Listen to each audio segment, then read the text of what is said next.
ब्रह्मा बाबा तेरा तप रंग लाया, फरिश्ता रूप जो तुमने पाया।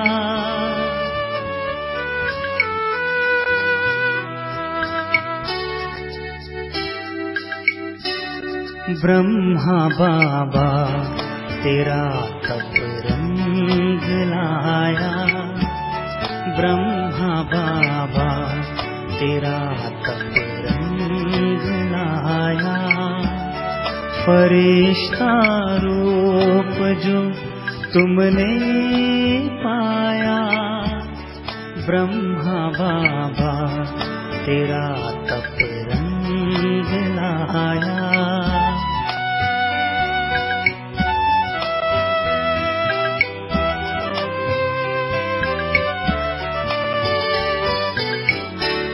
साकार में मिलने की एक तमन्ना थी, साकार में मिलने की एक तमन्ना थी। आज साकार रूप फिर याद आया, आज साकार रूप फिर याद आया। फरिश्ता रूप जो तुमने पाया। ब्रह्मा बाबा तेरा तप रंग लाया।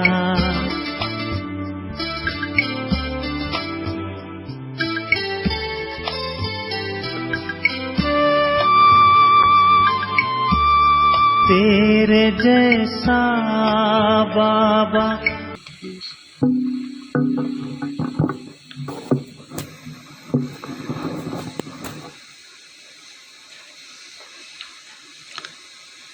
ओम शांति। आज प्यारे बाबा के 11 तारीख के महावाक्य हैं। बाबा बोले, मीठे बच्चे, तुम अभी वंडरफुल रूहानी यात्री हो। कौन है हम सभी? रूहानी यात्री। तुम्हें इस यात्रा से 21 जन्मों के लिए निरोगी बनना है। मीठे बच्चे, तुम अभी वंडरफुल रूहानी यात्री हो। तुम्हें इस यात्रा से 21 जन्मों के लिए निरोगी बनना है। प्रश्न है, सतयुग में कौन सी चीज़ काम में नहीं आती जो भक्ति मार्ग में बाप के काम आती है? बाबा बोले, दिव्य दृष्टि की चाबी। सतयुग में इस चाबी की दरकार नहीं रहती। सतयुग में किसी को ना कोई परमात्मा को याद करेंगे, ना कोई साक्षात्कार की आशा करेंगे ना। तो बाबा कहते हैं, बच्चे, सतयुग में इस चाबी की दरकार नहीं रहती। जब भक्ति मार्ग शुरू होता है तो भक्तों को खुश करने के लिए साक्षात्कार कराना पड़ता है। उस समय यह चाबी बाप के काम आती है।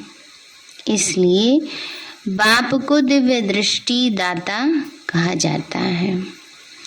बाप तुम बच्चों को विश्व की बादशाही देते हैं, दिव्य दृष्टि की चाबी नहीं। ये ऐसी चीज है जो बाबा किसी को नहीं देते हैं, दिव्य दृष्टि की चाबी। एक बार ब्रह्मा बाबा के पास कोई आए, कहा, बाबा, अगर आप मुझे श्री कृष्ण का साक्षात्कार करा दो तो मैं अपनी सारी धन संपत्ति सहित इस यज्ञ में समर्पण हो जाऊं। इतना धनवान व्यक्ति कहा, सारे आपके कई पीढ़ियों तक खाते रहेंगे, इतना उसका धन संपत्ति थी। बाबा ने कहा मैं तो किसी को कराता नहीं हूँ, पाठ जिसका होगा उसी आत्मा को साक्षात्कार होगा ना।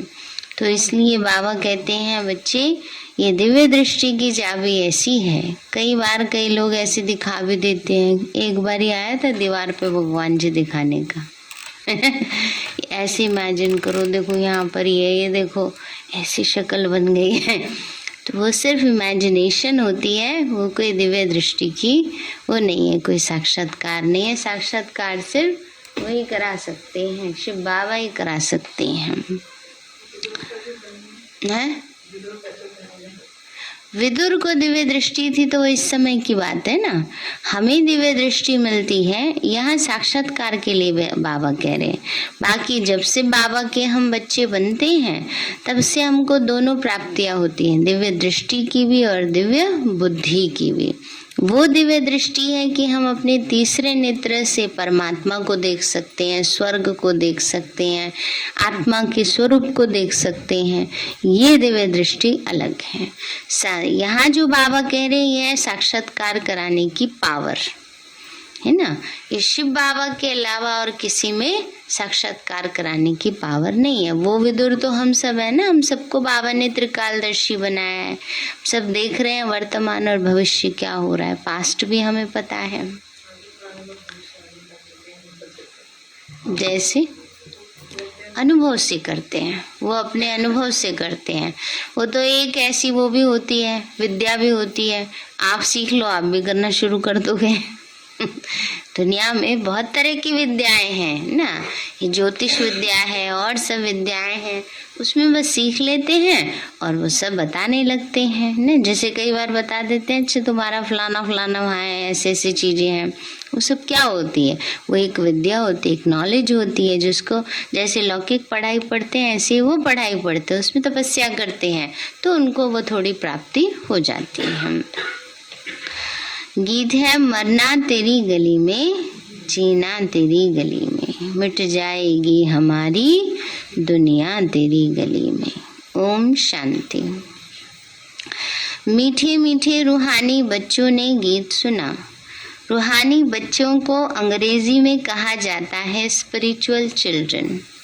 स्पिरिचुअल फादर और स्पिरिचुअल चिल्ड्रन। अब यह तो रूहानी बच्चे जानते हैं कि हम आत्माओं को वहाँ शरीर तो है नहीं, इसलिए वहाँ कोई रूह रिहान हो नहीं सकती। रूह से रूह रिहान अर्थात वार्तालाप तब हो जब दोनों का शरीर हो। आत्माओं को यहाँ तो अपना अपना शरीर है। बच्चे समझते हैं शांति धाम में हम आत्माएं अशरीरी रहती हैं। जैसे बाप भी अशरीरी व विचित्र है, ऐसे तुम बच्चे, तुम आत्माएं भी बिना शरीर के वहाँ रहती हो। यह समझने की बात है। कहते भी हैं अशरीरी आए हैं अशरीरी जाना है, यानी यह शरीर रूपी वस्त्र वहाँ नहीं होता। आत्मा जब शांति धाम में रहती है तो अशरीरी है, शांति में रहती है। अब रूहानी बाप ये नॉलेज देते हैं, सारी दुनिया में रूहानी बाप और कोई है नहीं, और सभी हैं जिस्मानी बाप। रूहानी बाप खुद कहते हैं मैं अशरीरी हूँ। बात करने समय शरीर का आधार लेना पड़ता है।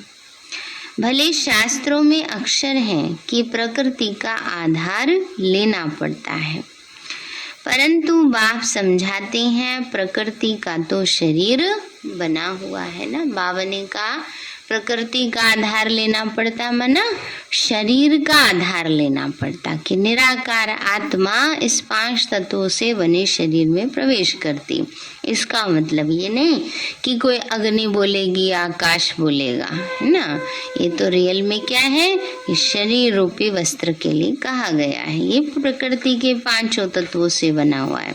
उसमें तो दिखाते हैं ना, आकाश से आवाज आ रही है, नदी से ही आवाज आ रही है है ना, कहानियों में ऐसे दिखाते हैं। तो बाबा कहते हैं तो इस समय की बात है कि पांचों तत्वों का आधार से जो बना शरीर है उसका आधार बाबा लेते हैं। मैं साधारण शरीर का आधार लेता हूँ। रूहानी बाप को रूहानी सर्जन कहा जाता है क्योंकि याद व योग सिखलाते हैं, जिससे हमारी आत्मा एवं निरोगी बन जाती है। 21 जन्म कभी रोगी नहीं बनती। फिर जब माया का राज्य होता है तो हम रोगी बन जाते हैं। बाप आकर हमको 21 जन्मों के लिए निरोगी बनाते हैं। बाप को यात्रा सिखलाने वाला पंडा भी कहा जाता है। हम वंडरफुल रूहानी यात्री हैं। इस रूहानी यात्रा को और कोई मनुष्य मात्र दुनिया में नहीं जानते। भारत खास और दुनिया आम हमेशा ऐसे कहा जाता है। खास हमको यह रूहानी यात्रा सिखलाई जाती है। कौन सिखलाते हैं? स्पिरिचुअल फादर शिव बाबा। जिस्मानी यात्राएं तो मनुष्य जन्म जन्मांतर करते आए। कोई तो एक जन्म में 2-4 यात्राएं भी करते हैं।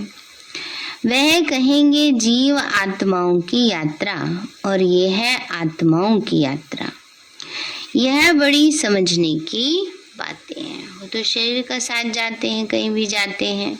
बाबा ने कहा लेकिन हमें तो बैठे बैठे मन बुद्धि से जाना है, तो यह आत्मा की यात्रा हुई। यह बड़ी समझने की बातें हैं। चलते फिरते बुद्धि में बाबा को याद रखना है तो अंतमति सोगति हो जाएगी।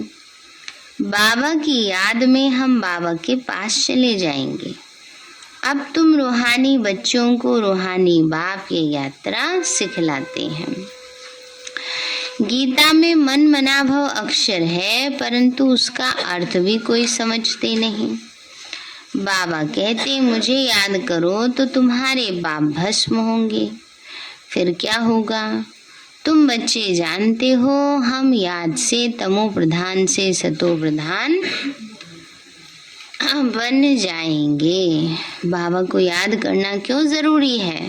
बाबा कई बच्चे कहते हैं कोई बात नहीं, लास्ट में थोड़ी सजाएं खा लेंगे, चले जाएंगे, है ना। बाबा तो कहता है ना, धर्मराज की सजाएं 1 सेकंड की होती हैं, लेकिन वो 1 सेकंड ही पता नहीं कितने सालों का अनुभव करा जाता है। पहली बात। दूसरी बात, अगर धर्मराज की सजाएं खा करके पाप नष्ट होंगे तो संस्कार तो बदले नहीं। तो वो संस्कार जिस समय के होंगे उसी समय आत्मा आएगी परम धाम से नीचे, सतयुग में नहीं आ सकती। तो इसलिए बाबा अभी हमारे सारे संस्कार बदली करवा रहे हैं। तो याद से क्या हो रहे हैं? हमारे संस्कारों का परिवर्तन, तमो प्रधान से सतो प्रधान बन रहे हैं। इस समय सब तमो प्रधान है, सारा झाड़ ही जर्जरीभूत हो गया है। अब आत्मा सतो प्रधान कैसे बने, वापस घर कैसे जाए? वहाँ तो पवित्र आत्माएं ही रहती हैं। फिर यहाँ शरीर धारण करते रजोतमो में आती हैं। तो हर चीज की स्टेज होती है। गाते भी हैं, दुनिया बदल रही है। इसको कहेंगे पुरानी दुनिया आयरन एज, नई दुनिया को कहा जाता है गोल्डन एज, सतयुग। तो अब बच्चों की बुद्धि में होना चाहिए, जब सतयुग था तो आदि सनातन देवी देवता धर्म था।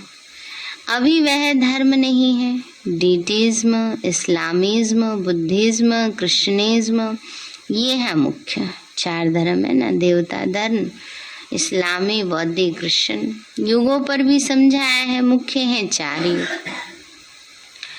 बाकी यह ब्राह्मणों का संगम युग है, गुप्त। परमपिता परमात्मा ही आकर ब्राह्मण, देवता, क्षत्रिय धर्म स्थापन करते हैं। ये सब बातें बच्चों को याद रखनी है और अपना बुद्धि योग बाप के साथ रखना है। मूल बात ही है विक्रमाजीत बनने की।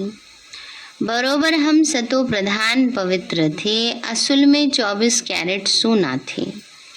फिर सतों में आए 22 कैरेट बने, फिर रजों में 18 कैरेट, तमों में 9 कैरेट।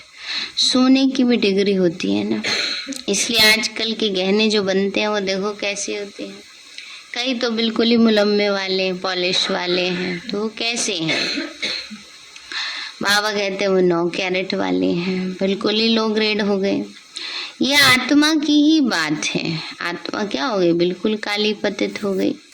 जैसे भ्रमरी छीछी कीड़ों को ले आती, उसको बैठ आप समान बनाती। तुम भी भूं भूं कर मनुष्य को देवता बनाते हो। भ्रमरी कीड़े को ले आकर घर में एकांत में बिठाती है, उसमें भी कितना अक्कल है। बाबा कह रहे देखो उस भ्रमरी में भी कितना अक्कल है, कैसे उसको भूं भूं करके आप समान बनाती। तुम्हारी आत्मा में भी ड्रामा अनुसार पाठ नूंधा हुआ है। तुम जानते हो कल्प पहले भी रूहानी बाप से हमने रूहानी ज्ञान सुना था।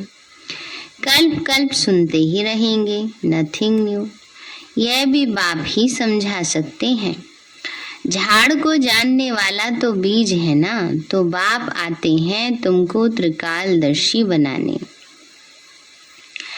तीनों कालों की नॉलेज देते हैं, तुमको जीते जी अडॉप्ट करते हैं।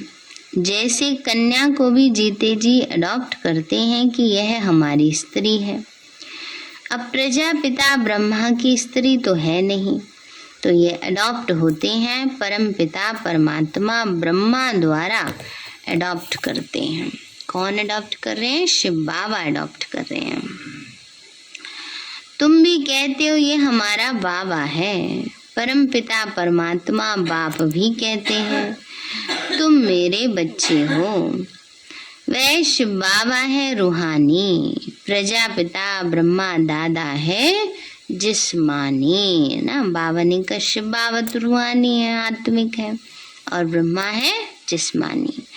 रूहानी बाप जब तक शरीर में ना आए तो नॉलेज कैसे सुनाए?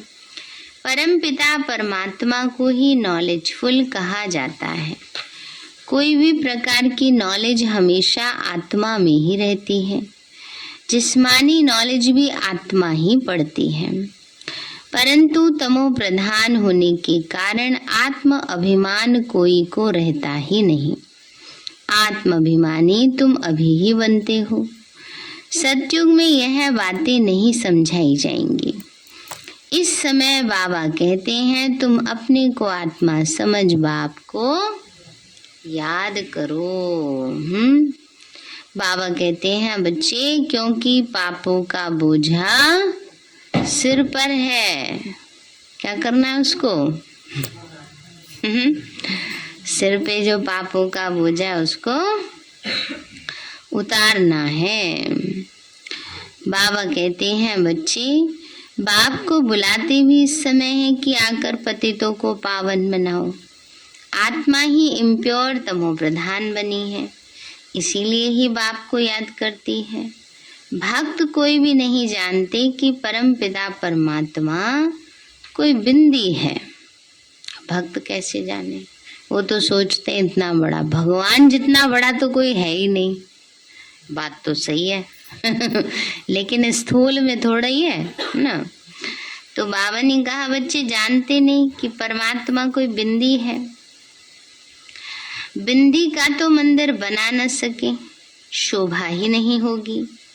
एक तो लिंग बनाते, फिर साक्षात्कार के लिए कहते हजारों सूर्यों से तेजोमय है। क्या लिंग इतना तेजोमय है जैसे अर्जुन के लिए दिखाया है ना? अर्जुन ने क्या कहा? उसको साक्षात्कार कराया अखंड ज्योति स्वरूप का, तो कहा इतना 1000 सूर्य से भी ज्यादा तेजोमय है, मैं सहन नहीं कर सकता हूँ। उनको साक्षात्कार हुआ तेजोमय रूप का, कहा हम तेज सहन नहीं कर सकते। यह अक्षर सुना हुआ है ना। यहाँ भी शुरू में बहुतों का साक्षात्कार हुआ था, कहते थे बंद करो हम सहन नहीं कर सकते हैं, तो आंखें लाल लाल हो जाती थी।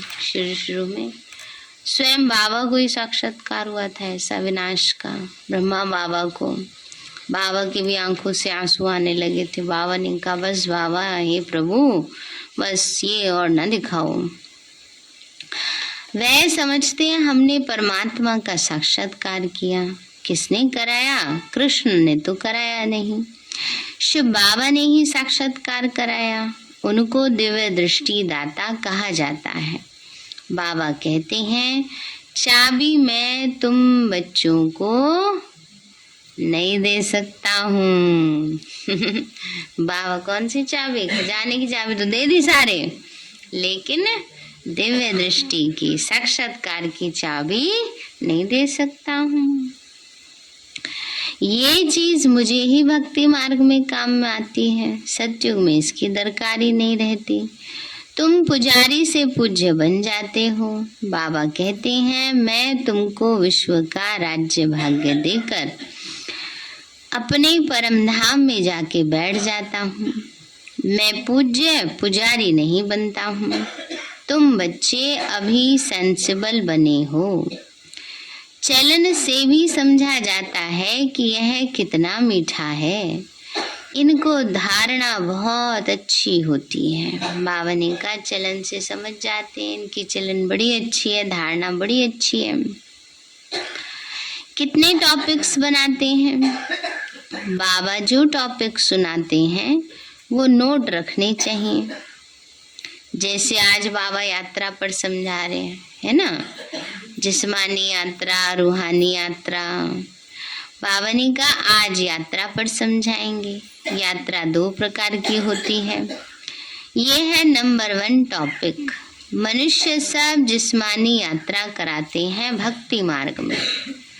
ज्ञान मार्ग में जिस्मानी यात्रा नहीं होती है। बस कहाँ तक होती है? मधुबन तक, है ना। मधुबन तक तो सबकी जिस्मानी यात्रा होती है ना। तो बाबा ने कहा बच्चे जिस्मानी यात्रा होती नहीं, तुम्हारी है रूहानी यात्रा। बाप समझाते हैं तमो प्रधान से सतो प्रधान तुम इस यात्रा से बनेंगे। आत्मा पवित्र बनने के बिना घर जा नहीं सकती। सब आत्माएं यहाँ ही आती रहती हैं, जाते कोई भी नहीं। गवर्नमेंट को भी तुम समझा सकते हो। सतयुग में जब देवी देवताओं का राज्य था तो एक बच्चा एक बच्ची होते थे, सो भी योग बल से। अब ख्याल करो सतयुग में कितने थोड़े मनुष्य होंगे और संपूर्ण निर्विकारी लक्ष्मी नारायण की गद्दी चली है। तो जरूर बच्चा भी होगा, संतान होगी, है ना। संतान ही तो उनके बाद गद्दी पर बैठेगी, फिर उनकी संतान बैठेगी ना, तो परिवार होगा। जब हम योग बल से विश्व के मालिक बनते हैं तो क्या योग बल से बच्चा नहीं पैदा कर सकते? यह ड्रामा में नोंद है। पवित्र होने के कारण साक्षात्कार होता है कि बच्चा होने वाला है, तो वह खुशी रहती है। विकार की तो कोई बात नहीं। तुमसे पूछते हैं बच्चे कैसे पैदा होंगे? बोलो पपीते का झाड़ मेल फीमेल 1-2 के बाजू में होने से फल पैदा होता है। अगर दोनों 1-2 के बाजू में नहीं होंगे तो फल नहीं होगा। तो ये वंडर है ना। तो वहाँ क्यों नहीं ऐसा हो सकता है?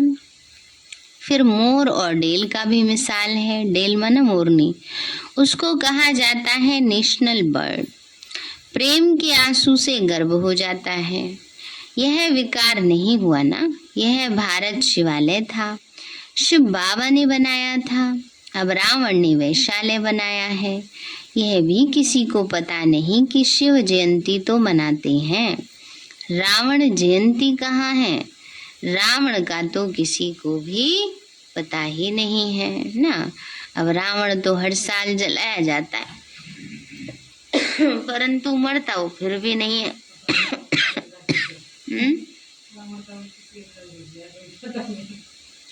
घुस जाए कि घुसा पड़े, सबके अंदर बैठा है रावण। लोग कहते हैं परमात्मा सर्वव्यापी है, परंतु इस समय तो रावण सर्वव्यापी है। सबके अंदर काम, क्रोध, लोभ, मोह, ईर्ष्या, द्वेष सब बैठे हैं। वो बाबा आके निकाल रहे हैं बाहर, तभी तो युद्ध चलती है। उनको बनाकर फिर दशहरे के दिन मार डालते हैं। तुम बच्चे जानते हो रावण 5 विकारों का को इन पटाखों आदि से नहीं चलाना। पटाखे से जलाने से जल जाता तो स्वर्ग ही आ जाता। योग बल से उन पर विजय पानी है। जो योग बाबा ही आकर सिखलाते हैं। कहते हैं योगी भव, होली भव। गीता में फिर अक्षर है मन मना भव। मुझे याद करो, इस यात्रा से ही तुम शांति धाम में चले जाएंगे, फिर अमर लोक में आ जाएंगे। मनुष्य यात्रा पर जाते हैं तो पवित्र रहते हैं। काशी में जाने वाले पवित्र रहते, परंतु काशी में रहने वाले कोई पवित्र नहीं रहते। यहाँ रावण राज्य में है पतितों का व्यवहार पतितों से, वहां है पावन का व्यवहार पावन से। फिर भी नीचे उतरना ही है। बाबा ने समझाया, आधा कल्प है दिन और आधा कल्प है रात। ये है ब्राह्मणों की रात। ब्राह्मण ही फिर देवता बनते हैं। नई दुनिया में लक्ष्मी नारायण कहाँ से आए? कोई लड़ाई तो नहीं की। महाभारत लड़ाई दिखाते हैं, फिर उसकी रिजल्ट तो कुछ नहीं दिखाते। कहते हैं 5 पांडव थे, तो तुम कितने पांडव हो? बाबा कहते हैं वो 5 पांडव दिखाते हैं। 5 पांडव का भाव है माइनॉरिटी थी, बहुत थोड़े से थे ना। तुम हो रूहानी पंडित, तुम जानते हो अब सबको वापस जाना है। पक्का कर लिया है। या अब तो बहुत सारे काम पड़े बाबा हैं। अभी तो बच्चों की शादी करनी है, पोते दोतों की शक्ल देखनी है। तब जाएंगे आराम से।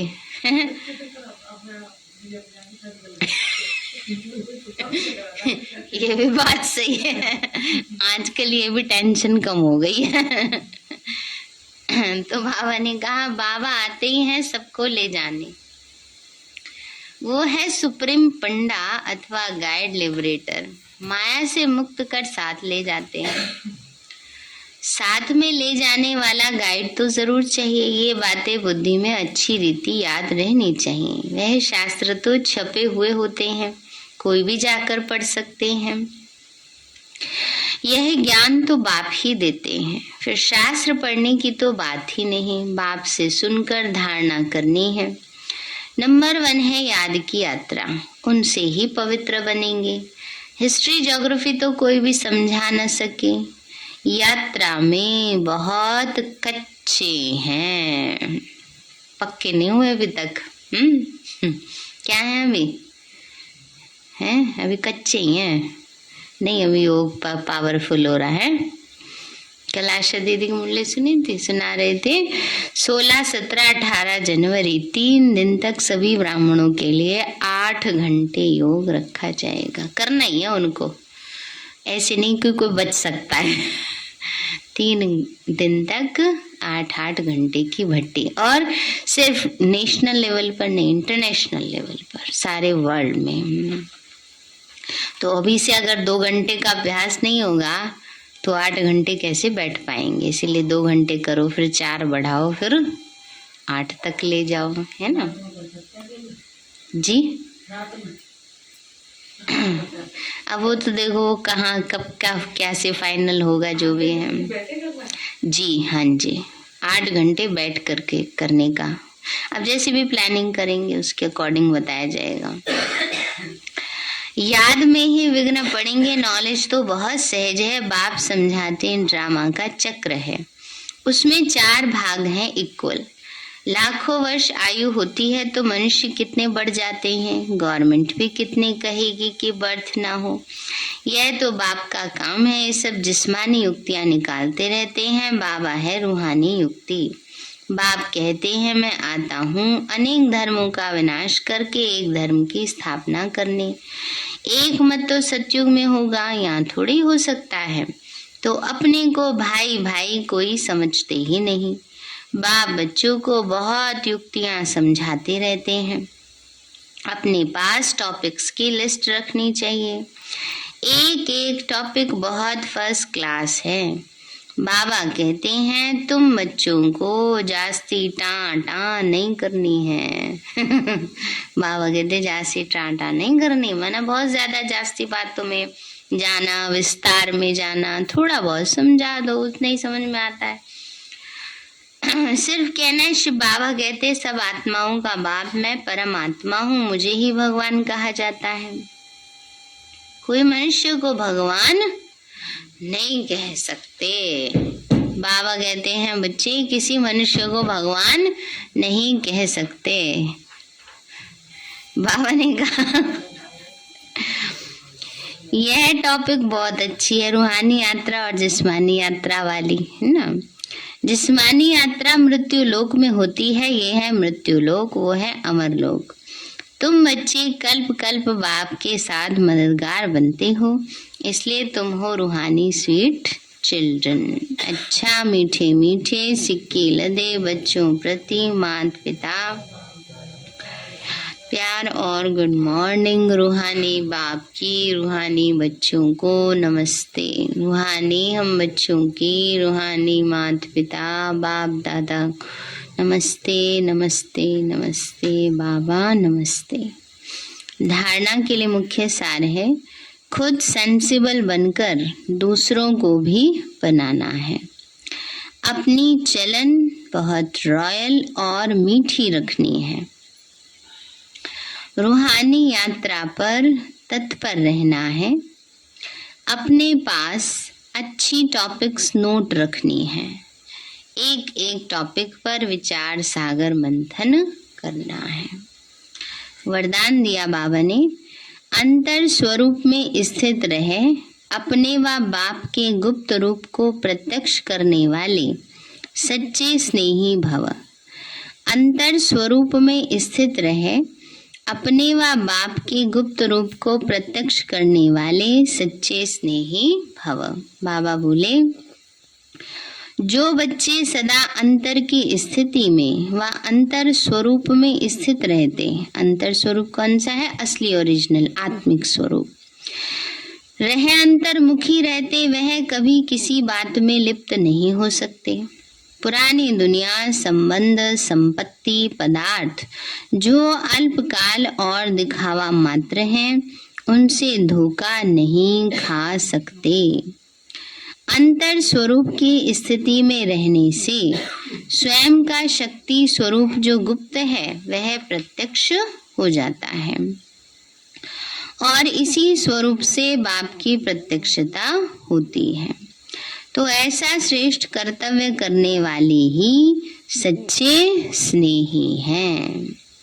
स्लोगन है निश्चय और जन्म सिद्ध अधिकार की शान में रहो तो परेशान नहीं होंगे। निश्चय और जन्म सिद्ध अधिकार की शान में रहो तो कभी परेशान नहीं होंगे।